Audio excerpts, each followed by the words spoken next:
प्रिय भक्तों, क्या आपके जीवन में परेशानियां बढ़ती जा रही हैं, समस्याएं बढ़ती जा रही हैं, कोई भी शुभ कार्य नहीं बन रहा है, हर शुभ कार्य में रुकावट आ जाती है, कर्ज दिन पर दिन बढ़ता जा रहा है, कर्ज समाप्त होने का नाम नहीं ले रहा है, तो भक्तों, यह सब आपके पिछले जन्म के पापों का नतीजा है। आज की इस महत्वपूर्ण वीडियो के माध्यम से श्री लक्ष्मी नारायण भगवान का जो चमत्कारी मंत्र हम आपको बताने जा रहे हैं, यह मंत्र बेहद छोटा मंत्र है, लेकिन इसका चमत्कार बहुत बड़ा है। आज तक जिस मनुष्य ने भी इस मंत्र का श्रवण 51 या 108 बार सच्चे हृदय से, सच्चे मन से किया है, उसको अपने जीवन में अपनी इच्छा अनुसार फल प्राप्त हुआ है। चाहे फिर वह घर हो, पैसा हो, धन हो, दौलत हो। भक्तों, साथ ही साथ इस मंत्र के प्रभाव से आपके ऊपर श्री विष्णुदेव भगवान की कृपा हमेशा के लिए बनी रहेगी और उनका आशीर्वाद सदैव आपकी संतान के और आपके ऊपर बना रहेगा। आपका पुत्र व पुत्री हमेशा सुरक्षित रहेंगे, आपकी संतान पर कभी कोई कष्ट नहीं आएगा। साथ ही साथ कर्ज भी जल्द से जल्द समाप्त होगा और घर में धन का ऐसा भंडार लगेगा कि जीवन भर समाप्त नहीं होगा। जीवन में सभी बंद रास्ते धीरे धीरे खुलने लगेंगे। अब चलिए आपको बताते हैं ये चमत्कारी मंत्र, लेकिन इसको बताने से पहले हे विष्णुदेव भगवान, आज जो मेरे YouTube चैनल को सब्सक्राइब करें, वीडियो को एक दिल से लाइक करें, आप उनकी झोली खुशियों से भर देना और उनकी संतान की उम्र लंबी कर देना। तो प्रिय भक्तों, मेरे YouTube चैनल को सब्सक्राइब करके वीडियो को एक दिल से लाइक कर दें और कमेंट में जय श्री लक्ष्मी नारायण भगवान अवश्य लिख दें, ताकि आपकी हाजिरी श्री लक्ष्मी नारायण भगवान के चरणों में लग जाए। भक्तों, अब मंत्र सुन लेते हैं। ॐ नमो भगवते वासुदेवाय नमः। ॐ नमो भगवते वासुदेवाय नमः। ॐ नमो भगवते वासुदेवाय नमः। ॐ नमो भगवते वासुदेवाय नमः। ॐ नमो भगवते वासुदेवाय नमः। ॐ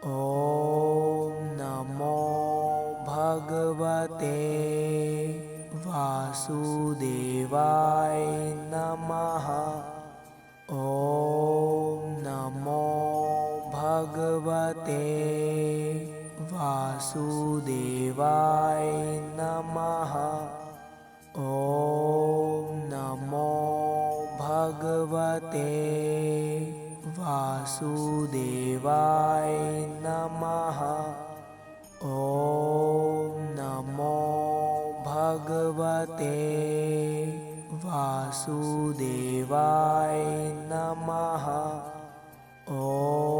ॐ नमो भगवते वासुदेवाय नमः। ॐ नमो भगवते वासुदेवाय नमः। ॐ नमो भगवते वासुदेवाय नमः। ॐ नमो भगवते वासुदेवाय नमः। ॐ